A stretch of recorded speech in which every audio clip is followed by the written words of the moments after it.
சில பேருக்கு சில இது இருக்குங்க, ஸ்லாங் இருக்கும், சில சொல்லாடல் இருக்கும். அது மாதிரி இப்ப அதை உடனே பாசிசத்தை பாயாசமா ஈக்குவேட் பண்ணிட்டாரு. ஏங்க வாஜ்பாய வந்து ரொம்ப நல்லவர், right man in the wrong பார்ட்டின்னு சொன்னது யாரு? கருணாநிதி தான், திமுக தான். ஆர்எஸ்எஸ் என்பது நல்ல இயக்கம், அதை பத்தி சிறுபான்மை மக்களிடம் வந்து தவறான பிரச்சாரம் பண்ணியிருக்காங்க. அதெல்லாம் திமுக இளைஞர் அணியை சார்ந்தவர்கள் வீடு வீடா போய் ஆர்எஸ்எஸ் உடைய மாண்பை சொல்லணும் அப்படின்லாம் லெட்டர் எழுதி ஆர்எஸ்எஸ்க்கு இடம் கொடுத்ததே வந்து கருணாநிதி, திமுக தான். 1999 நாடாளுமன்ற தேர்தலில் 4 எம்பியை ஜெயிக்க வச்சு பிஜேபி சார்பில் பார்லிமெண்ட்டுக்கு அனுப்பிச்சது வந்துட்டு திமுக தானே. இன்னைக்கு என்னவோ பெருசா என்னவோ அப்படியே நாங்க பாஜக எதிர்ப்புல அப்படியே புடம்போட்ட தங்கங்கள்றாங்க.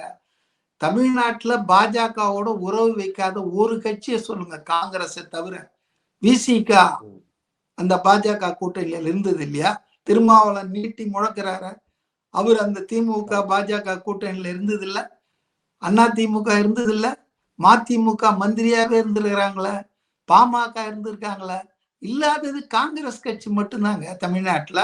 பாஜக எதிர்ப்பை பேசக்கூடிய தகுதியும் அருகதையும் இந்த நாட்டிலேயே காங்கிரஸ் கட்சிக்கு தாங்க இருக்குதா. அன்பார்ச்சுனேட்லி செல்வ பெருந்தகை போன்ற காங்கிரஸ்காரர்கள்லாம், அவரே ஒரிஜினல் காங்கிரஸ் இல்ல, அவர் டூப்ளிகேட்டு, பல கட்சிகள் சார்ந்து தாவிட்டு இங்க வந்திருக்காரு. அவர் இன்னைக்கு வந்து சுயநலத்துக்காக திமுகவுக்கு வந்து ஒரு துணை அமைப்பாக காங்கிரஸை மாத்திட்டு இருக்காரு.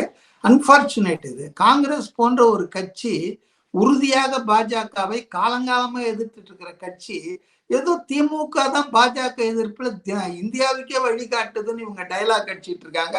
அதை கேட்டுட்டு இவங்க சிரிச்சுட்டு இருக்காங்க, கேட்டு ரசிச்சிட்டு இருக்காங்க. It is very unfortunate for Congress party.